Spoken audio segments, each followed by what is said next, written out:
Sir पे ताज हो हुक्मरानी का, और हशर क्या हुआ है कि अब ताज की जगह पार्टी पहनी होती। तो अमेरिका की मिन्नतें तुम करो, इम्पोर्टेड हुकूमत हमें कहो।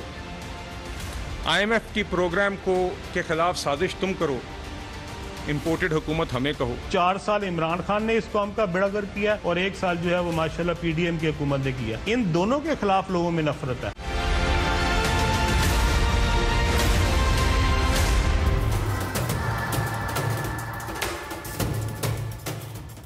Welcome to Newsland. मैं हूं doctor Maria Zulfiqar Khan. Views, इंतखाबात के बरवक्त इनकाद का मामला मुल्क की सियासी मुबाहिसे का सबसे बड़ा मौजू बना हुआ है। ख़ासतौर पर दुबई प्लान के बाद खबरें यही हैं कि इंतखाबात के बाद आइंदा सेटअप के खदोखाल पर PMLN और पीपल्स पार्टी में एक हम आंगी पैदा हो चुकी है। एक दूसरे के मैंडेट को तस्लीम करने और मुल्क की माशी मामलात पर सियासत ना करने के वादे भी हो चुके हैं। इसीलिए 12 अगस्त को हुकूमत की मुद्दत की तकमील पर असेंबली की तहलील की तारीख को हतमी करार दिया जा रहा है। लेकिन सियासी मुबसरीन के मुताबिक असल मरहला निगरान सेटअप के कायम होने के बाद शुरू होगा। वो निगरान सेटअप जो बज़ाहिर 60 रोज़ में इंतखाबात करवाने का पाबंद है, क्या वो ऐसा कर पाएगा या नहीं? यही नहीं, IMF प्रोग्राम की बहुत सी कड़ी शराइत पर अमल दरामद के ज़िमन में भी निगरान हुकूमत का अहम किरदार हो सकता है। ताहम सियासी जमातें इंतखाबी मुहिम जोई के लिए आमादा नज़र आ रही हैं। PMLN अपने कायद की जल्द वतन वापसी के साथ टिकट्स की तकसीम और इंतखाबी मुहिम में उतरने का ऐलान कर रही है, लेकिन नवाज शरीफ की वापसी की कोई हतमी तारीख नहीं दे रही। एक तरफ नवाज शरीफ की मुल्की इंतखाबी सियासत में वापसी का इम्कान ज़ेर बहस है, तो दूसरी तरफ PTI और उनके सरबराह की इंतखाबी सियासत से खारिज होने के अंदेशे का भी इजहार किया जा रहा है। तोशाखाना केस काबिल समात करार दिया जाने के बाद अब अदालती कार्रवाई में यकीनन तेज़ी आ जाएगी। नैब कवानीन की तरमीम के बाद नैब केसेस में भी चेयरमैन PTI को मुश्किलात का सामना होगा और 9 मई के वाक़यात में बराह रास्त मुलव्वस होने की मुख्तलिफ FIRs में नामजद होने के बाद उनको मिलिट्री कोर्ट्स में मुकदमात का सामना भी करना पड़ सकता है। इस सूरत हाल में इंतखाबात जब भी होंगे, इस दौड़ में कौन हिस्सा ले सकेगा और कौन इससे बाहर होगा, ये आज हम अपने प्रोग्राम के प्लेटफॉर्म से अपने मेहमानों के सामने रखेंगे। ब्रिगेडियर राय हारिस नवाज साहब हमें ज्वाइन कर रहे हैं हमारी स्टूडियोज़ में, साथ ही साथ सीनियर जर्नलिस्ट मतीउल्लाह जान साहब हमारे साथ मौजूद हैं। कुछ ही देर में हमें मज़हर अब्बास साहब, बल्कि मज़हर अब्बास साहब हमारे साथ इस वक्त मौजूद हैं और रज़ा रूमी साहब भी हमें ज्वाइन कर रहे हैं। तो गुफ्तगू का आगाज़ करने से पहले मैं ज़रा सुनवाना चाहती हूँ, प्रोड्यूसर ज़रा सुनवाइए, हामिद खान साहब ने गुज़िश्ता रोज़ एक TV टॉक शो में क्या बात की, वहाँ से आगाज़ करते हैं। तो अगर हम देखते हैं क्रोनोलॉजिकल ऑर्डर में, उस वक्त ये फैसला हो गया था कि ये अब इनके साथ नहीं हमारा, उससे उनको फारिग कराना पड़ेगा। वो तो बाई चांस उस जमाने तक जब ये सारा मामला हुआ है तो पनामा पेपर्स लीक्स आ चुके थे। तो इसका मतलब ये है कि जो नवाज शरीफ साहब को सुप्रीम कोर्ट के जरिए डिस्क्वालीफाई करवाया गया, वो फैसला एक्चुअली कहीं और हुआ था, जुडिशरी सर्विस इस्तेमाल हुई। बिल्कुल यही नजर आता है। गालिबन उनको खुशफहमी जरूर लगता है नवाज शरीफ साहब को एक हद तक रही है कि हम शायद अदलिया को हैंडल कर सकते हैं। उन्हें बाद में महसूस हुआ कि नहीं, ये बात उनके हाथों से भी निकल चुकी थी। मतीउल्लाह जान साहब, अगर हम वापस जाएं 2018 से पहले 17-18 का टाइम देखें, जब इलेक्शन का एक समा बांधा जा रहा था, तो उस वक्त ये बताया जा रहा था कि इस मुल्क का सबसे बड़ा मसला जो है वो नवाज शरीफ है। नवाज शरीफ ने इस मुल्क की दौलत लूटी, वो बाहर लेके गया, तभी हमारे जो है इकोनॉमिक क्राइसिस है, तभी हमारी जो है वो मईशत जो है वो ज़बोहाली का शिकार है। उसके बाद फास्ट फॉरवर्ड टू 2023, अब आजकल जो हम देख रहे हैं, पार्लियामेंट से भी उनके लिए जो है वो कानून साजी हो रही है, अदलिया भी जो है वो क्लीन चिट उनको जो है वो दे रही है।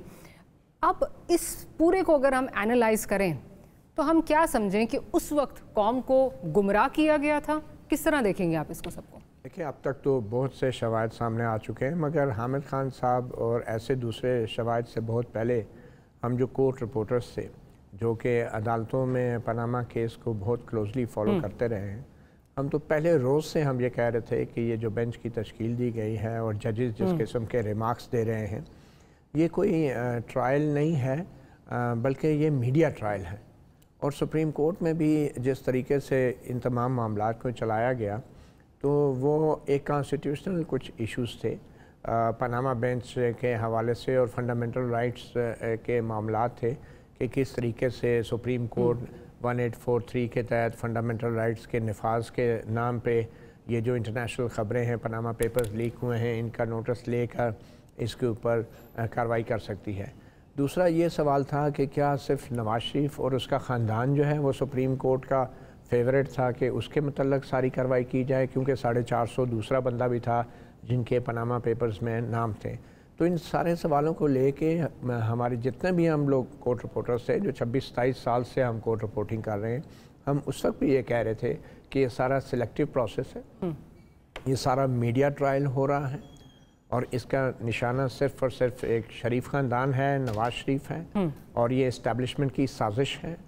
और ये जो जजेस रिमार्क्स देते थे, जैसे चीफ जस्टिस आसिफ सईद खान खोसा साहब ने अपनी जजमेंट में लिख दिया बगैर ट्रायल के गॉड फादर, और फिर जस्टिस अजमत सईद शेख ने कंटेम्प्ट केस में कह दिया निहाल हाशमी के ख़िलाफ़ कि ये सिसिलियन माफिया है।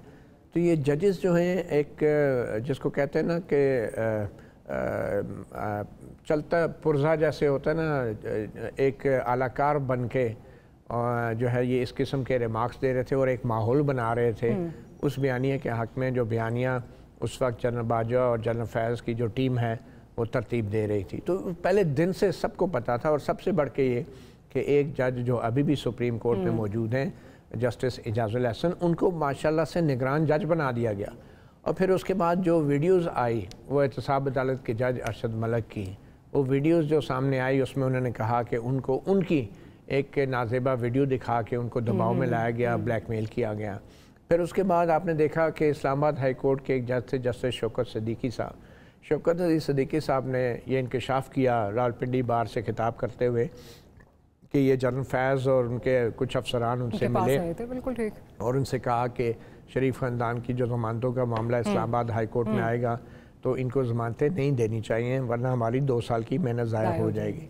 और फिर जिस तरीके से जस्टिस आसिफ सईद खोसा ने ये मामला, क्योंकि जस्टिस शौकत सिद्दीकी का नहीं था, ये उस वक्त के चीफ जस्टिस आसिफ सईद खोसा ने बाद में जुडिशल काउंसिल के सरबराह के तौर पे जस्टिस सिद्दीकी को इस बात की सज़ा दी कि उन्होंने ऐसी बातें क्यों की जिससे अल्टीमेटली इल्ज़ाम खुद जस्टिस आसिफ सईद खोसा और सुप्रीम कोर्ट के पनामा बेंच की तरफ जाता था या चीफ जस्टिस हाकिम निसार की तरफ जाता था। तो उन्होंने एक सरसरी ट्रायल करके जस्टिस शौकत सिद्दीकी को भी सज़ा दी और उनको अपने रास्ते से हटा दिया। जस्टिस खोसा तो इस हद तक चले गए कि जब वो अरशद मलिक की वीडियो आई एहतसाब अदालत के जज की, तो उन्होंने एक जजमेंट दी कि ये जो ऑडियो वीडियो एविडेंस है ये अदालतों में जो है इतनी आसानी से पेश नहीं हो सकता। तो ये हामिद खान साहब ने जो अभी बात की है, बल्कि इन्होंने तो अपनी किताब में भी लिखा, हिस्ट्री ऑफ जुडिशरी इन पाकिस्तान में, उन्होंने लिखा कि वो जो एक पनामा का जो केस चला था सुप्रीम कोर्ट में, उससे वाज़े तौर पे लग रहा था, और हम बतौर दरख्वास्त गुजार, और ये हामिद खान इमरान खान के शुरू में वकील थे, इन्होंने कहा हमने तो उस दरख्वास्त में अकामा वाला मामला छेड़ा ही नहीं था, हमारा मामला कुछ और था और नवाज शरीफ को किसी और मामले में नायल कर दिया गया। मेरे ख्याल में अब तक तो ये बड़ा वाज़े हो चुका है कि वो एक घिनौनी साजिश थी। और अफसोस इस बात का है कि अदलिया जो है अब वो अपने आप को बचाने के लिए उसी साजिश को कवर अप करने के लिए, उस पर पर्दा डालने के लिए अब ये सब कुछ कर रही है अभी भी इस पे। अच्छा ब्रिगेडियर साहब, आपका क्या इस पे पॉइंट ऑफ व्यू है? बिकॉज अगेन ये एक पूरा नैरेटिव बनाया गया 2018 के 17-18 में, ये एक नैरेटिव बनाया गया कि अगर इनसे पैसे वापस आ जाएं तो पता नहीं हमारा मुल्क किधर चला जाएगा, सारी प्रॉब्लम्स जो हैं वो सॉल्व हो जाएंगी, और बाकायदा एक नेक्सस था जो ये जिसने ये पूरा नैरेटिव बनाया। अब वहाँ से वो नैरेटिव भी ख़त्म हो रहा है, उसके बाद चौथी दफ़ा उस आदमी के प्राइम मिनिस्टर बनने की बातें भी हो रही हैं। मतलब ये क्या, ये मजाक हुआ है हमारे साथ? देखें, बात ये कि उस वक्त बिल्कुल केस चला और करप्शन तो थी, लेट्स बी वेरी क्लियर। वही उन्हीं अपार्टमेंट में नवाब मियां नवाज अब भी रह रहे हैं, जो कि उस वक्त उनके बच्चे 12-14 साल के थे, वो तो कोई डाउट नहीं है। और जजेस ने आई वुड से कि they give him favour also, उन्होंने ऐसा तरीके से किया कि सज़ा भी दी और काफ़ी एवेन्यूज़ खोल के रखे उनके लिए, आइंदा के लिए, रिकवरी के लिए। खोल के रखे या खुलवाए रखे? खुलवाए आई वुड से, मैं इसलिए कि जुडिशरी ने फैसला किया, तो मैं that's what I am saying. और उसमें देखें ना, उन्होंने बड़ा क्लियर कतरी लेटर भी आ गया, उसके बाद जी आपने वो प्रूफ नहीं किया अकोमोडेशन एवन फील्ड, तो उसका कहीं जिक्र ही नहीं किया गया, और केस आपने अकामा के बना के उनको अपना नहल कर दिया। तो दैट इज़ व्हाट आई से। और फिर उसके बाद नवाज मियां साहब ने अपनी खुद गलतियाँ की। देखें ना, अगर गए थे तो आप कुछ अरसे के बाद वापस आते, कौन, जब आपके हालात अभी 1 साल चलें, ये 1 साल में आपकी अपनी हुकूमत है, आपके भाई हैं, आपकी पूरी इस वक्त आपने नैब को भी काफ़ी कंट्रोल कर लिया था। दैट वाज द टाइम आते आके 1-2 दिन या कैंप जेल में अपने घर को किसी को कैंप जेल डिक्लेयर करते, वहाँ रहते और फाइट कर केसेस क्लियर करवाते। And today he should have been in the proper politics के अंदर। अब आप देखें ना, इस वक्त मुझे लगता है कि वो आने का जो उनका टाइम है वो मुझे लग रहा है कि जाएंगे जब ये उमर अतियाब बंदियाल सब रिटायर हो जाएंगे सितंबर के बाद। दैट मीन 17 को काजी फायदिस आएंगे, then you might come, then you very short period for the election campaign. Election campaign में क्या कहेंगे कि मैं क्यों गया था, 4 साल मैंने रहा, क्यों नहीं आया वापस, बीमार था, उनके पास कोई डॉक्यूमेंट ऐसी एविडेंस भी नहीं है। फिर अवाम को बताने के लिए इनके पास बहुत कम है। They have to do something extra taken out of their pocket कि जी हमने देखें डिलीवरी नहीं की उसने, डिलीवरी नहीं की है। तो इसलिए मुझे यही लगता है हमेशा कि ये अक्टूबर-नवंबर में कोशिश करेगी गवर्नमेंट इसको थोड़ा सा डिले करें so that they get more time. तो वो फिर असेंबली आपका मतलब जल्दी तहलील हो जाएगी। वो तो मेरे ख्याल में ज़ाहिर है कि 1-2 दिन पहले चलिए इस पे उस पे आगे जाके बात करते हैं। मज़हर साहब, अगर आपने हामिद खान साहब की यकीनन गुफ्तगू सुनी होगी, उनका एक कहना था जी प्लानर कोई और था। प्लानर कौन था ये तो मतलब मेरा I think it's an open secret now, क्योंकि इतना कुछ आ चुका है। क्या इस प्लानर को सज़ा मिलनी चाहिए? बिकॉज प्लानर खुद जो है वो इंटरव्यूज़ दे रहा है और बता रहा है कि मैंने क्या क्या रोल अदा किया और कहाँ कहाँ फैसिलिटेट किया। क्या वो अकाउंटेबिलिटी होनी चाहिए? शुक्रिया मारिया। देखिए, सबसे पहले तो इस बात पे गौर करना चाहिए कि ये साजिश क्यों हुई। मैं इसलिए इस मफरूज़े पे बात कर रहा हूँ कि अगर ये साजिश थी तो ये साजिश क्यों हुई। उससे पहले के अवामिल को पर गौर किए बगैर आप किसी नतीजे पर नहीं पहुंच सकते। ऑल ऑफ अ सडन चले पनामा लीक्स तो स्पेशली फॉर नवाज शरीफ तो नहीं हुई थी लीक, वो लीक तो इंटरनेशनल लीक थी। इंटरनेशनल लीक में जो पाकिस्तान में नाम आए वो नवाज शरीफ साहब के साहिबजादों के थे ऑफशोर कंपनीज के हवाले से। उसके बाद की जो डेवलपमेंट है जिसका मतीउल्लाह जान जिक्र कर रहे हैं, जिसका हामिद खान जिक्र कर रहे हैं, वो बिल्कुल ठीक है, उसमें कोई भी वो नहीं है, अभाम नहीं है। क्योंकि वो सुप्रीम कोर्ट पूरी की पूरी जो है उस वक्त वो ट्रायल कोर्ट बन गई थी। सुप्रीम कोर्ट कभी भी ट्रायल कोर्ट नहीं होती। ये सुप्रीम कोर्ट को जो है जितनी जल्दी हो उतना अच्छा है। रियलाइज़ करें कि उनका काम एक फ़ाइनल अपील सुनने का होता है, लेकिन अगर वही सुप्रीम कोर्ट जो है वो वही JIT बनाए, उस JIT पर एक सुपरवाइजरी जज हो, फिर वो फैसला करें। जब आप एक आदमी को सुप्रीम कोर्ट के लेवल पे नाअहल करार दे दें और उसके बाद उसका केस आप ट्रायल कोर्ट पे भेजें, तो ट्रायल कोर्ट में फिर क्या होगा? वो जज तो ऑलरेडी उसका माइंड बन चुका होगा। अच्छा, अब अगर वो ट्रायल कोर्ट उन्हें सज़ा दे दे जिस तरह दी उन्होंने, तो उसके बाद फिर वो अपील उसी सुप्रीम कोर्ट में करे जो सुप्रीम कोर्ट ऑलरेडी उसको नाअहल करार दे चुकी है। इसलिए वो पूरा मामला जो है वो बिल्कुल वाज़े तौर पे था कि उसमें प्री कंसीव्ड जो है वो फैसला था, उन्होंने ऑलरेडी ये तय कर लिया था, तो वो कंट्रोवर्शियल था। उसमें सिर्फ एक बात जो मेरे नुक्ता नज़र से, मैं हमेशा इस बात का जिक्र करता हूँ कि किसी एक स्टेज पर भी मियां नवाज शरीफ ने उन प्रोसीडिंग्स का बॉयकॉट क्यों नहीं किया? क्या वो नहीं समझ पा रहे थे कि ये सब कुछ साजिश हो रही है उनके खिलाफ? जैसे जब JIT बनी और उस पर एक सुपरवाइजरी जज मुकर्रर हुआ तो वो बहुत वाज़े था कि ये फैसला हो चुका है कि इनको आउट करना है। अब जो मैं बात कर रहा हूँ वो इम्पोर्टेंट है कि क्यों हुआ ये। 2013 में जब मियां नवाज शरीफ और मुस्लिम लीग नून की हुकूमत इलेक्शन जीती, उसके फ़ौरन बाद जो है PTI के चेयरमैन ने 4 हलकों को खोलने की बात की और धांधली का इल्ज़ाम लगाया। ये भी कहा कि जी फैसला पहले अनाउंस कर दिया था, वो अजीब सी बात है। ये सारी बातें हुई, वो बिल्डअप हो रही थी। जब वो बिल्डअप हुई तो उन्होंने एक कैंपेन लॉन्च की। अब उसको मुस्लिम लीग नून की उस वक्त की हुकूमत और मियां नवाज शरीफ ने मेरे नुक्ता नज़र से बहुत ख़राब मिस हैंडल किया उस चीज़ को, वरना वो बहुत जल्दी वो क्राइसिस ओवर हो सकता था। वो बढ़ता चला गया। उसमें डॉक्टर ताहिरुल कादरी आए, उसमें फिर मॉडल टाउन ट्रेजेडी हुई, उसके बाद वो 114 रोज़ का धरना हुआ। उस धरने के दौरान कई मुलाकातें हुई, वो हुई। अल्टीमेटली उसका नतीजा जो निकला वो जुडिशल कमीशन बना। अब वही जुडिशल कमीशन अगर 2013 में बन जाता तो ये सब कुछ शायद नहीं होता।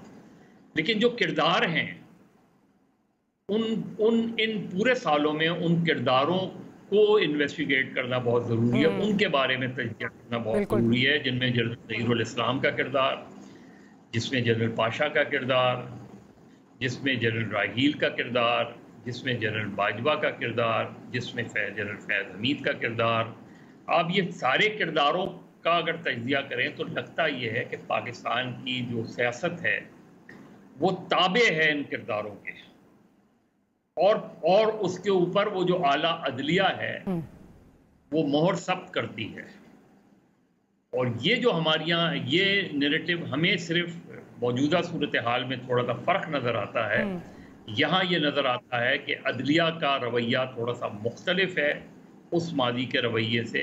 अब उसके कोई भी रीज़न्स हों, कोई भी कॉजेज़ हों, जो जस्टिस बंदियाल साहब की अदालत है उसको वो हम एक दूसरे अंदाज में हम देखते हैं, तो ऐसा लगता है कि जिस तरह हमने उस सिचुएशन में देखा कि वहाँ अदलिया और इस्टेब्लिशमेंट जो है वो तकरीबन एक दूसरे के साथ नज़र आते थे, यहाँ थोड़ा सा मुख्तलिफ चीज़ें नज़र आती हैं उसके अंदर।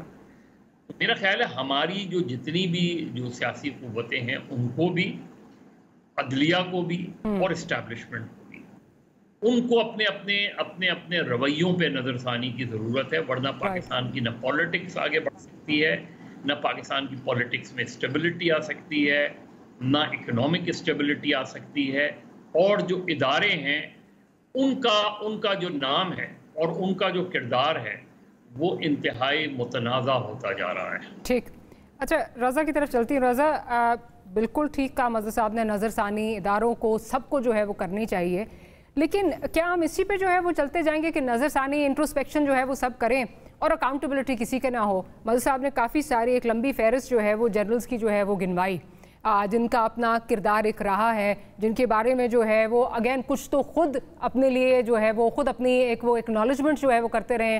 रीसेंट इंटरव्यूज़ जो दिए गए हैं, सीनियर जर्नलिस्ट जावेद चौधरी साहब को इंटरव्यू दिया गया, उसमें जो है उसको डिनाई नहीं किया गया।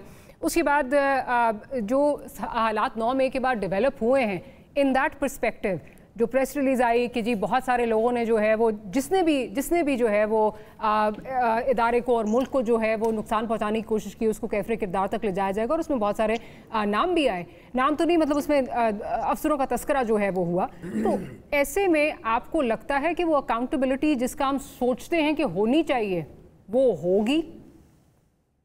पहली तो ये बात है मारिया कि अकाउंटेबिलिटी का मुतालबा बिल्कुल दुरुस्त है और ये होना चाहिए। बदकिस्मती से वो नहीं होगी क्योंकि कोई रवायत ही नहीं है। उसकी वजह यह है कि अदलिया की अकाउंटेबिलिटी का जो मैकेनिज्म है, मैं सुपीरियर कोर्ट्स की बात कर रहा हूँ, वो सुप्रीम जुडिशल काउंसिल है जो उन्हीं के हाथ में होती है, और जब तक चीफ जस्टिस ऑफ पाकिस्तान और उनके सीनियर जजेस जो हैं वो उसके ऊपर तवज्जो ना दें तो उसका इम्कान ही नहीं होता। इसी तरह आर्मी के अंदर भी अकाउंटेबिलिटी उनका इंटरनल मैकेनिज्म है और वो भी बड़ा मुश्किल होता है। असल में मामला ये है कि ये पार्लियामेंट को इसके ऊपर गौर करना पड़ेगा, और अगली जो पार्लियामेंट, मेरे ख्याल से हालात उस तरफ जा रहे हैं कि ये अब वो मकाम आ गया पाकिस्तान में कि ये दो गैर मुंतखब इदारे जो हैं ये किस तरह से मुल्क के साथ खिलवाड़ करते हैं और किस तरह से ये हुकूमतें बनाते और गिराते हैं। कभी सियासतदानों को मसीहा बना के पेश करते हैं, फिर उन्हीं को एंटी स्टेट करार देकर तो उनका मुहासबा करते हैं। तो ये तो सिलसिला बंद होना चाहिए ना। देखिए अभी आप नवाज शरीफ साहब की नाअहली का जिक्र करी थी, मैं वो चीज़ें रिपीट नहीं करूंगा, बड़ी डिटेल में मतीउल्लाह जान साहब ने और मजहर साहब ने उनका हवाला दिया। लेकिन सवाल ये पैदा होता है कि ये सिर्फ नवाज शरीफ का इशू नहीं था, इसको पर्सन स्पेसिफिक हमें नहीं देखना चाहिए। ये इस मुल्क में जमहूरियत का सफर था। आज जो पाकिस्तान में जमहूरियत के फुकदान और उसका जो इन्हतात है उसके ऊपर बड़ी बात हो रही है और बड़ा जुल्म सितम की दास्तानें हो रही हैं कि जमहूरियत ख़त्म हो गई है, इंसानी हकूक वायलेट हो रहे हैं। ये सिलसिला 2016 से स्टार्ट हो गया था।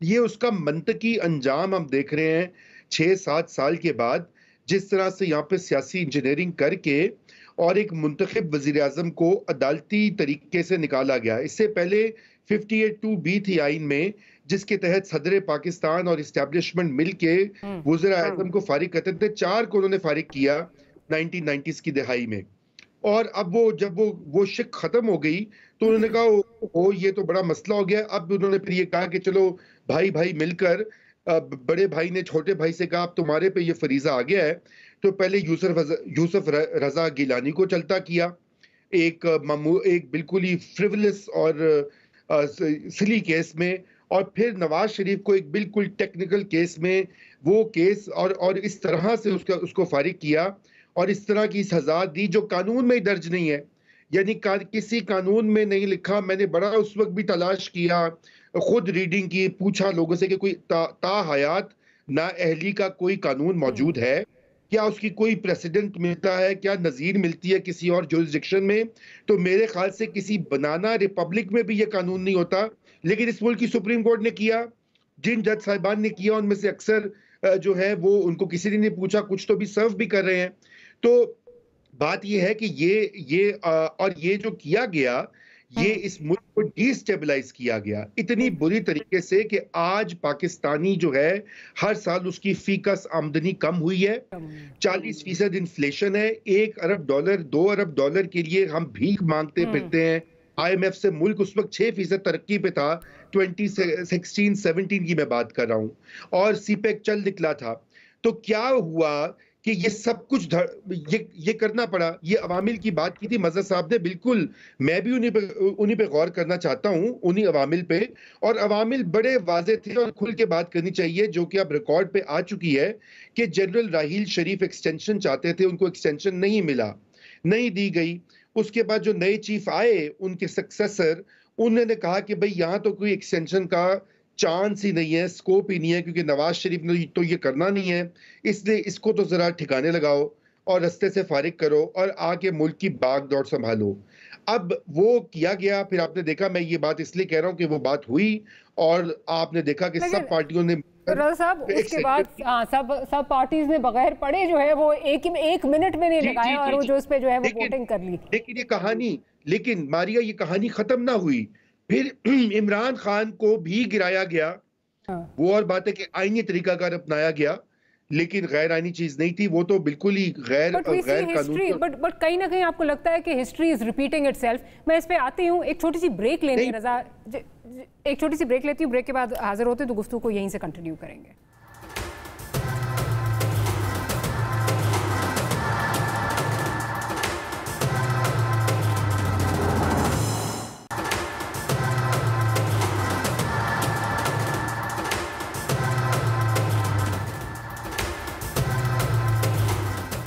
Welcome back after break. मंत्री साहब ये बताइए, अभी बात हो रही थी अकाउंटेबिलिटी की, जो इम्प्लीमेंटेशन जो करते हैं, जो प्लान करते हैं, नाम बहुत सारे आए उनकी, और आपने भी बहुत ज़्यादा जो है वो आपने भी एक फहरिस्त गिनवाई। अकाउंटेबिलिटी क्यों हमारी, अब रज़ा कह रहे हैं कि हमारी पार्लियामेंट को शायद इदराक हो गया है, जिस किस्म की हमारी पार्लियामेंट इस वक्त है, जिस तरह चल रही है, आपको लगता है वाकई उनको इदराक हो गया और वो अकाउंटेबिलिटी की तरफ जाएंगे? कोई आइन में तरमीम होगी जिसके ज़रिए इस्टेब्लिशमेंट या फॉर दैट मैटर जो सुप्रीम जुडिशल काउंसिल का मामला है वो अपने पास लेकर आएंगे? क्योंकि मेरी परसों मैंने इंटरव्यू किया स्पीकर नेशनल असेंबली का, और मैंने उनसे ये पूछा, मैंने कहा जी अकाउंटेबिलिटी होनी चाहिए इस तरह जजेस की? कि हाँ जी होनी चाहिए, मेरा ख्याल है होनी चाहिए। मैंने कहा पर क्यों नहीं कर रहे? तो उनका कोई उसका कोई उनके पास खातिर खा कोई जवाब नहीं था उनके पास। But is it because we think politicians have too many skeletons in their closets, और वो नहीं आगे चलना चाहते, वो इस सिस्टम का हिस्सा इसी तरह बने रहना चाहते हैं? आपका क्या इस पर ओपिनियन है? डॉक्टर साहब, जब तक इस्टेब्लिशमेंट की अकाउंटेबिलिटी इलेक्शन के मंशूर का हिस्सा नहीं बनाई जाएगी और इसके ऊपर पब्लिक लेवल पे डिबेट नहीं होगी, डिस्कशन नहीं होगी, इस्टेब्लिशमेंट के जो हरकारे थे और उनके जो मोहरे हैं उनका नाम लेकर उन लोगों के किरदार के ऊपर पब्लिक डिबेट नहीं होगी, उस वक्त तक जो भी इलेक्शन के नतीजे में हुकूमत आएगी वो हमेशा इस्टेब्लिशमेंट की मरहून मिन्नत होगी। इसीलिए आपने देखा है कि नवाज शरीफ या फिर जो आसिफ अली जरदारी हैं, वो लोग अब इक़्तिदार में होते हुए इस्टेब्लिशमेंट की अकाउंटेबिलिटी की कोई बात नहीं करते। वो ये समझते हैं कि उनका जो मौजूदा इक़्तिदार है इसकी वजह भी इस्टेब्लिशमेंट है और जो आइंदा इलेक्शन है वो भी इस्टेब्लिशमेंट की मदद से ही वो दोबारा इक़्तिदार में आ सकते हैं। Then who will bail the cat? कौन करेगा? Then who will bail the cat? देखिए, हम as intelligentsia, as journalist, as members of civil society, हमें तो कम से कम फिक्री तौर पे अपनी सोसाइटी की रहनुमाई करनी चाहिए। बदकिस्मती से इमरान खान ने इस नेचर की पॉलिटिक्स इस मुल्क में इंट्रोड्यूस करवाई है कि जो इंटेलिजेंशिया है वो बजाय सोसाइटी की फिक्री क़यादत करने की बजाय वो इमरान खान जैसों की फॉलोअर बन गई है और फ़ैन बन गई है। और जो इंटेलिजेंशिया है, जो तज्ज़ियाकार हैं, वो भी एक्टिविस्ट बन के बात करते हैं। बड़े बड़े तज्ज़ियाकार आपने देखे होंगे, बशमूल दिफाई तज्ज़ियाकार, मैं ब्रिगेडियर साहब की बात नहीं कर रहा, मैं बात कर रहा हूँ कि ख़ास तौर पे जो रिटायर्ड आर्मी ऑफिसर्स रहे हैं, आप उनके तज्ज़िये सुन लें कि इमरान खान जब वज़ीर-ए-आज़म था और जब वो इस्टेब्लिशमेंट के साथ एक पेज पे था तो उस वक्त उनके क्या तज्ज़िये थे, और आज आप देख लें वो अभी भी बैलेंस करने की कोशिश करते रहते हैं। हाँ जी, मियाँ साहब भी करप्ट थे, अदालत ने भी उनको ख़िलाफ़ सही फ़ैसला नहीं दिया, मगर थे वो करप्ट। मैं अभी सुन रहा था ब्रिगेडियर साहब को, तो ये एक मिसाल है। तो मैं ये कहना चाह रहा हूँ, मज़हर अब्बास साहब ने कहा कि तमाम इदारों को अपने किरदार पे नज़रसानी करनी पड़ेगी। मैं एहतराम के साथ मैं इत्तफाक नहीं करता, नज़रसानी नहीं, इदारों के मसला यही है कि अभी तक हम उनको नज़रसानी की दरख्वास्त करते रहे हैं। जैसे सुप्रीम कोर्ट में, या प्लीज़ आप नज़रसानी करें। जो इस्टेब्लिशमेंट है, जो फ़ौज है, वो नज़रसानी के लिए उनको नहीं कहना चाहिए, उनको हुक्म देना है। और वफाकी हुकूमत जो इलेक्शन में मुंतखब होकर आएगी, जो इस्टेब्लिशमेंट के एहतसाब का नारा लगा के वोट लेके आएगी, उनको फिर इस्टेब्लिशमेंट से नजरसानी की दरख्वास्त नहीं, पर वो कौन होंगे, वो कौन होंगे उसकी वजह। देखें डॉक्टर साहिबा, ये हम नहीं जानते कौन होंगे। ये तो इलेक्शन में, मैं कह रहा हूँ कि इलेक्शन में इस्टेब्लिशमेंट के अकाउंटेबिलिटी के इशू को लेकर जाना जरूरी है, इस पर डिबेट करना जरूरी है। एक जमात जिसका नारा था कि वोट को इज्जत दो, और आपको सारा याद है, लेकिन अब आपने ही बात की, जब एक्सटेंशन की बात आई, बगैर पढ़े बाकायदा ये कहा गया कि ऑर्डर्स आए नवाज शरीफ के कि इसको कोई अपोज नहीं करेगा, दी गई एक्सटेंशन। उसके बाद अभी आपने ही बात की, कहीं आपको जनरल बाजवा का नाम जो है वो नजर आता है, कहीं वो जमात लेती है, नहीं लेती, और यही हमारी, तो यही बात कर रही है, फिर कौन करेगा? यही हमारी बदकिस्मती है। नवाज शरीफ साहब को इलेक्शन से पहले पाकिस्तान में आना होगा। अगर वो नहीं आएंगे तो ना तो ये कि उनकी इलेक्शन लड़ सकेगी उनकी जमात, बल्कि जो इलेक्शन की क्रेडिबिलिटी है वो भी ज़ीरो होगी। पहली बात तो ये है। दूसरी बात ये है कि इलेक्शन के कैंपेन शुरू होते ही इस्टेब्लिशमेंट की अकाउंटेबिलिटी, अगर नवाज शरीफ की इलेक्शन कैंपेन का नारा नहीं होगा तो फिर ये वैसे ही इलेक्शन होंगे जैसे 2018 में हुए। तो फिर मैं वही इलेक्शन एक्सपेक्ट कर रही हूँ, 2018 वाले ही एक्सपेक्ट कर रही हूँ, जहाँ अब तक उन्होंने बाजवा साहब का नाम नहीं लिया, जहाँ वो एक्सटेंशन पे एक्सटेंशन देने के लिए तैयार हैं, तो फिर तो उसी तरह चीज़ें चलती रहेंगी ना। डॉक्टर मारिया, देखें, ये उस वक्त पॉसिबल है when politicians are flawless, they have the best of governance, that's why I am saying they don't have skeletons in their closet. This is the issue, then you have the best of governance and the people of Pakistan should be in line with the politicians. अभी क्या होता है, because of their lack of governance and ये different issues जो बनते हैं, then people start looking towards establishment. So आपकी अगर गवर्नेंस इतनी अच्छी हो कि आप इतने नहीं, देखें आपकी गवर्नेंस घिसा पिटा के साथ दलील है, क्योंकि सियासतदान नाकाम है। It's between politicians and the people, establishment has nothing to do with it. देखें पॉइंट ये है कि आपके अगर पॉलिटिशियन डिलीवर करते हैं, अवाम का कॉन्फिडेंस गेन करते हैं, आपके नहीं हमारे ऑल पाकिस्तान के अवाम की बात करूँ, then they can't do anything. Establishment never looked toward it. Turkey में क्या हुआ था मुझे बताइए, Because the people were with the Prime Minister, ये तो आप एग्री करेंगे कि एक मोहरे के तौर पे तो हमारे पॉलिटिशियंस जो हैं वो इस्तेमाल होते हैं ना, खुद ही इस्तेमाल होते हैं ना, होते हैं, उस गवर्नमेंट में भी होते हैं। This is what I am saying, ठीक है। आप टर्की की मिसाल है ना कि लोग लेके टैंकों के लेट गए थे, तो that's is what is the governance. When people develop के ये लीडर हमें रियली मुल्क को ऊपर लेके जा रहे हैं, अवाम के साथ है, then they will never allow army to or neither establishment dare looking towards। अच्छा, मैं जरा मज़हर साहब की तरफ चलती हूँ। मज़हर साहब, मुझे तो एक ये डॉक्टर ब्रिगेडियर साहब से एक सवाल ज़रूर करें कि क्या जनरल बाजवा और जनरल फैज़ ने जो किया है वो क्या आइन से गद्दारी नहीं थी? नहीं, देखें, ये तो क्लियर उन्होंने खुद कहा कि हमने गलतियां की हैं, we have done it, and गद्दारी की है भी। देखें, आर्मी का अपना अकाउंटेबिलिटी है, but the important thing is अभी जो पार्लियामेंट नहीं आती है, दे शुड मेक लेजिस्लेट करें ना, कि make the parliament much stronger, legislate ऐसी करें कि उनके लिए accountability, then nobody will do it. अपना कोई अकाउंटेबिलिटी वी हैव ये आर्टिकल 6 के तहत आर्मी ने अकाउंटेबिलिटी नहीं करनी, फेडरल गवर्नमेंट ने करनी है। फेडरल गवर्नमेंट ने करनी, फेडरल गवर्नमेंट क्यों नहीं करती? Because they are weak. But मज़ साहब, जो इधर बहस अभी हुई उससे लगता है कि एक विशियस साइकिल है ना। सियासतदान जो हैं वो मोहरों की तरह इस्तेमाल होते हैं। अभी भी वतीउल्लाह साहब ने जिस तरह कहा कि दोनों जो पार्टीज़ हैं वो एक तरह से इसी इमा पर आई हुई हैं और उनको कुछ गारंटीज़ कुछ क्वार्टर से मिली हुई हैं, तो वो कैसे ये लेजिस्लेशन करेंगी? तो ये खाम ख्याली रह जाएगी, ये कभी होगा नहीं। देखिए, इंटरफेरेंस होती है ना, मैं रिव्यू का वर्ड क्यों यूज़ कर रहा हूँ कि आप अपने अपने किरदारों पर अपने अपने किरदार को रिव्यू करें। उसकी वजह क्या है? उसकी वजह ये कि आप गैर ज़रूरी तौर पे इंटरफेयर करते हैं ना, कोई ज़रूरत नहीं होती।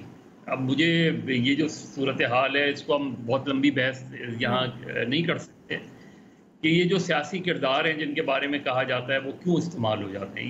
ये सियासी किरदार बनाता कौन है? ये सियासी ग्रोह, ये जमातें बनाता कौन है? ये फार्म हाउसेस में विशेष साइकिल है, विशेष साइकिल है। उस विशेष सर्कल से निकलने का तरीका यही हो सकता है ना, जो उसके आप अगर सुप्रीम जुडिशल काउंसिल है तो सुप्रीम जुडिशल काउंसिल की परफॉर्मेंस को रिव्यू करें। ये मैं अभी चार्टर ऑफ डेमोक्रेसी मेरे सामने पड़ा हुआ है।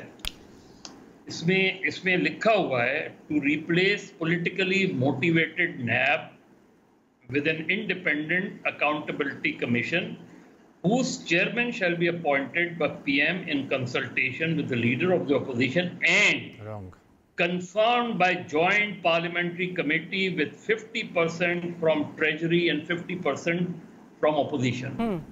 किसने रोका था? 2008 में क्या ये नहीं हो सकता था? 2013 में ये नहीं हो सकता था? 2018 में इस पूरे ड्राफ्ट को अगर आप पढ़ें चार्टर ऑफ डेमोक्रेसी के, आज भी ये उतना ही रेलेवेंट है। अब मुझे बताएं, अभी ब्रिगेडियर साहब जब ये बात कह रहे थे, जब मोहतरमा बेनज़ीर भुट्टो ने जनरल शम्सुर रहमान कल्लू को जो है ISI का चेयरमैन मुकर्रर किया, तो उस पर क्यों इतना जो है शोर मचा? क्या प्राइम मिनिस्टर का ये राइट नहीं था अपॉइंट करने का?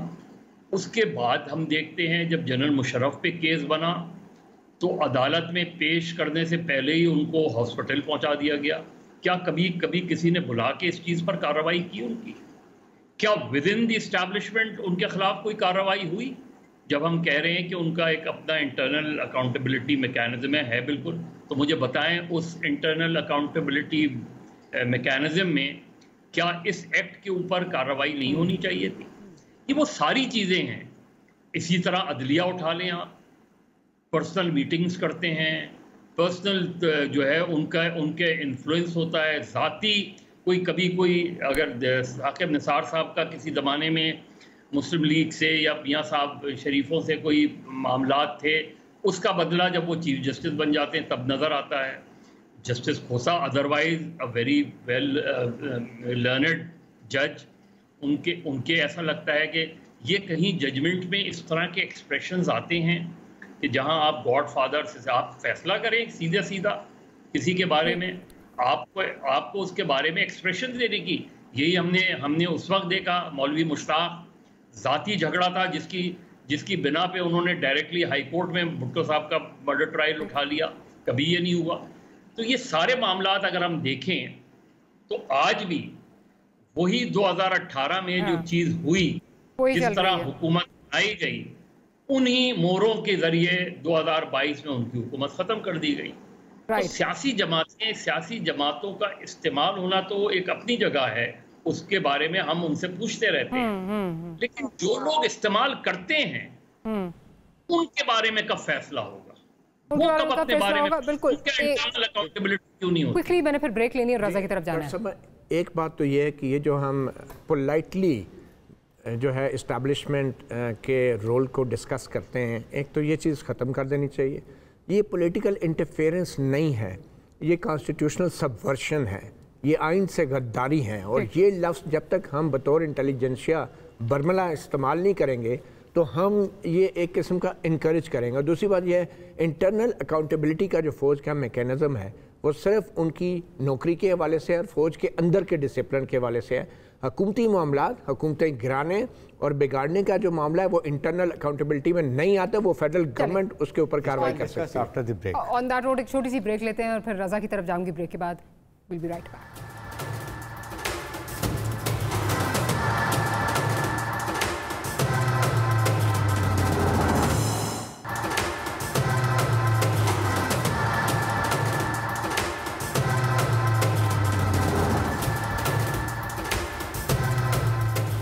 Welcome back after the break. Raza की तरफ जाऊंगी। रजा साहब, ब्रेक पे जाने से पहले मल साहब कह रहे थे वही किरदार जो 2018 में इस्तेमाल हुए वही 2022 में जो है वो हुकूमत गिराने के लिए इस्तेमाल हुए थे। कुछ ऐसा ही लग रहा है कि हिस्ट्री इज़ रिपीटिंग इटसेल्फ। अब ये तोशाखाना केस अगर आप देख लें, इन ऑल ऑनेस्टी मुझे ये लगता है कि ये पॉलिटिकली मोटिवेटेड जो है वो केस एक बन के रह जाएगा, क्योंकि चाहे इसके मेरिट्स डीमेरिट्स असाइड इसमें अकाउंटेबिलिटी नहीं होगी। जैसे माजी की केसेस में हमने देखा है अकाउंटेबिलिटी नहीं है, वो पॉलिटिकली जो है वो अपने मकासद अचीव करने के लिए ज़रूर उसको इस्तेमाल किया जाएगा। फिर कोई ड्राई क्लीनिंग सर्विस निकलेगी और वो ड्राई क्लीन होकर बाहर निकल आएंगे। जी ऐसी बात है। जो इमरान खान साहब के ऊपर पता नहीं 100 से जायद FIRs कटी हैं ये पिछले एक साल में, वो नंबर बदलता रहता है। अगर आप PTI का प्रोपेगेंडा देखें तो कोई 1000 होगा, और अगर आप हुकूमत की बात सुने तो कोई 30-35 होंगी, लेकिन कोई सैकड़ों में ही है, 100 से ऊपर ही हैं। देखिए बात यह कि इनमें से बहुत सारी ऐसी हैं जो कि पॉलिटिकली मोटिवेटेड केसेस हैं, और वो उनको खान साहब को जो है ना फिक्स करने की एक अब मुहिम है काफ़ी देर से। अब 9 मई के बाद तो उसमें शद्दत आ चुकी है, लेकिन कुछ ऐसे केसेस हैं जहां पर उनसे पूछगिछ बनती है। अब ये तो नहीं हो सकता है ना कि डॉक्टर मारिया के बाकी सियासतदानों को तो जेलों में डाल दिया जाए, जरदारी को 11 साल जेलों में बंद रखा जाए, इसी रियासत ने बंद रखा। बेनज़ीर भुट्टो को दिन दहाड़े वो मारी गई रावलपिंडी में, कोई मुहासबा, किसी की कोई अकाउंटेबिलिटी नहीं हुई। नवाज शरीफ को एग्जाइल में भेजा गया, जेलों में डाला गया, उसकी बेटी को बंद किया गया बाप को तोड़ने के लिए। तो अब ये तो नहीं हो सकता कि चूंकि बाकियों के साथ अब इदारे ठीक हो जाएं और इमरान खान साहब को कोई पूछ-गिछ ना करे। अगर उन्हें तोशाखाना के तोहफे बेचकर, झूठी रसीदें देकर, मुबैना तौर पे जो उन पे इल्जामात हैं, मैं ये नहीं कह रहा वो सच है गलत है, अदालत को फैसला करना है, तो उनसे अकाउंटेबिलिटी तो उनकी बनती है, और उसकी डबल वजह है। If you allow me to interject, बिल्कुल अकाउंटेबिलिटी बनती है, लेकिन हमारा मुल्क जैसे चलता है, आप मुझे खुद बताइए आपको वो अकाउंटेबिलिटी होती नजर आ रही है? मुझे तो नहीं आ रही। नहीं देखिए, नहीं, लेकिन मैं इसलिए कह रहा हूं कि उसकी 2 वजूहात है। सबसे बड़ी जो उसकी वजह यह है कि इमरान खान साहब ने तो अकाउंटेबिलिटी का स्टैंडर्ड बड़ा ऊपर रखा हुआ है ना। उनको बनाने वालों ने तो ऐसा ईमानदारी का एक पुतला बनाकर पेश किया आवाम को 2011 से। जनरल पाशा की ने जब उनको लॉन्च किया तो उस वक्त से लोगों के दिमागों में यही भरा गया है कि इनसे ज्यादा कोई ईमानदार नहीं है, और वो तो इदारों के अंदर ये बात चली गई हुई है। अब देखें ना, जज हजरातों का, जजों की आपने बात की, आर्मी के अंदर रैंक एंड फाइल का जिक्र सुन रहे थे, ब्यूरोक्रेसी के अंदर, मीडिया के अंदर, माशरे के अंदर, ये सबको ये यकीन दिला दिया गया 10 साल से ज्यादा कि उनसे ज्यादा मसीहा ईमानदार कोई नहीं है। लेकिन हकीकत यह कि हमें यह भी फर्क होगी कि करप्शन की दास्तानें, पंजाब में उस्मान बुज़दार की कारकर्दगी और जो उन पे इल्जामात लगे हैं, वरना तो फिर ये वो उसी तरह रह जाएंगी कहानियां, अफसाने जैसे नवाज शरीफ की सुने हमने, आज उसी तरह जो है वो पेस्ट किया जा रहा है। आई होप कि अकाउंटेबिलिटी जिसने भी लूटा है मुल्क को उसकी हो, बट वो होगी नहीं। ट्रूथ एंड रिकंसिलिएशन हो ना, फिर सारे ये लोग बैठे और कहें कि एक दूसरे पे केस बनाते रहे हैं और गलत ये काम करते रहे। ये बहुत अच्छा लगता है हमारे टॉक शोज में, ये लेकिन ये कभी भी नहीं करेंगे, ये कभी भी नहीं करेंगे। डॉक्टर साहब, इसकी वजह मैं आपको बता दूं, इसकी वजह ये है कि इमरान खान साहब को गिरफ्तार करने की इजाज़त नहीं मिली, वरना उनके खिलाफ 150 मुकदमा बनाने की ज़रूरत नहीं थी। 150 मुकदमा इसलिए बनाया गया कि क्योंकि गिरफ्तारी की इजाज़त नहीं थी, सिर्फ मुकदमात बनाने की इजाज़त थी, और इमरान खान साहब को थोड़ा सा मसरूफ़ रखना था, और वो मुकदमात इमरान खान के लिए नहीं दर्ज किए गए, वो मुकदमात इमरान खान के कारकुनों के लिए और उनके जो साथी रहनुमा थे उनके लिए किए गए, और इमरान खान को आइसोलेट किया गया। तो ये एक हिकमत अमली थी, और इसलिए हम कह रहे हैं कि ये भी अकाउंटेबिलिटी नहीं है, ये भी पॉलिटिक्स है। अदरवाइज़ जो कुछ इमरान खान ने किया है चंद मुकदमों में, तो उन मुकदमे के अंदर बासानी गिरफ्तार भी हो सकते हैं और उनको नायल भी किया जा सकता है। देखिए यहाँ किसकी एक तो नंबर 1 किसकी कमजोरी, गवर्नमेंट ऑफ पाकिस्तान की, केसेस वो बना रहे हैं। सेकंड ये कि इतना कुछ अभी आर्मी ने अपने सीनियर अफसर, एक 3 स्टार और 2 और अफसर को डिसमिस किया। 3 मेजर जनरल, 5 ब्रिगेडियर्स का ट्रायल हो रहा है। उसके साथ साथ इमरान ने जो कुछ किया, what ever he has done it for military establishment, army target वो एक डिवाइड करने की कोशिश की। Army is very serious about it. जिन्होंने सबवर्ट किया कॉन्स्टिट्यूशन को, उनको ट्रायल होना चाहिए। देखें ट्रायल होना चाहिए, देखें ट्रायल उनका होना चाहिए, पार्लियामेंट शुड सुप्रीम का ना। अभी नई गवर्नमेंट आए बनाए, लेकिन अभी तो आपने खुद कहा ना एक इंटरनल मैकेनिज्म है, तो उस इंटरनल मैकेनिज्म के तहत क्या उन लोगों का ट्रायल होना चाहिए? But I personally think may be हो रहा हो, आई फील के स्ट्रांगली कि शायद किसी एक का होने वाला हो या हो रहा हो। सेकंड ये कि पार्लियामेंट अब आती है, नैब बनाए ना, नए का मैंडेट आपने ये नैब की बात करते हैं। देखें बात यह है कि नैब का चेयरमैन जब तक सिलेक्शन उसकी ठीक नहीं होगी कैसे वो करेगा? He is obliged to both parties. So आप नेट 99 के ऑर्डिनेंस को बजाय इसके कि आप बिल्कुल ख़त्म करें, make it more strong and over legislated country. मेरा ख्याल है उसमें जितने भी आपको कर लेना, जो इंटरनल अकाउंटेबिलिटी की ब्रिगेडियर साहब बात कर रहे हैं, 9 मई के बाद जो फ़ौज के अफसरान के ख़िलाफ़ जो भी कार्रवाई हुई है वो इसलिए हुई है कि छावनी के अंदर हमले हुए थे, GHQ पे हमला हुआ है, और जो पार्लियामेंट पे हमला हुआ था, जो PTV पे हमला हुआ था, उसके ऊपर तो कोई कार्रवाई नहीं हुई, उसके ऊपर तो गवर्नमेंट को भी नहीं करने दी गई, उसके ऊपर तो गवर्नमेंट को भी नहीं करने दी गई। गवर्नमेंट ने काम किया, कौन सी इंटरनल अकाउंटेबिलिटी? देखें प्रोग्राम जो है वो क्लोज करने आप दोनों को फिर किसी दिन बुला के इस पर डिटेल डिस्कशन करेंगे। मतीउल आजाद साहब आपका बहुत शुक्रिया, ब्रिगेडियर साहब आपका, अमर साहब आपका, और रजा रूमी साहब आपका बहुत शुक्रिया कि प्रोग्राम के लिए आपने वक्त निकाला। Will see you next week. Good night and अल्लाह हाफिज़।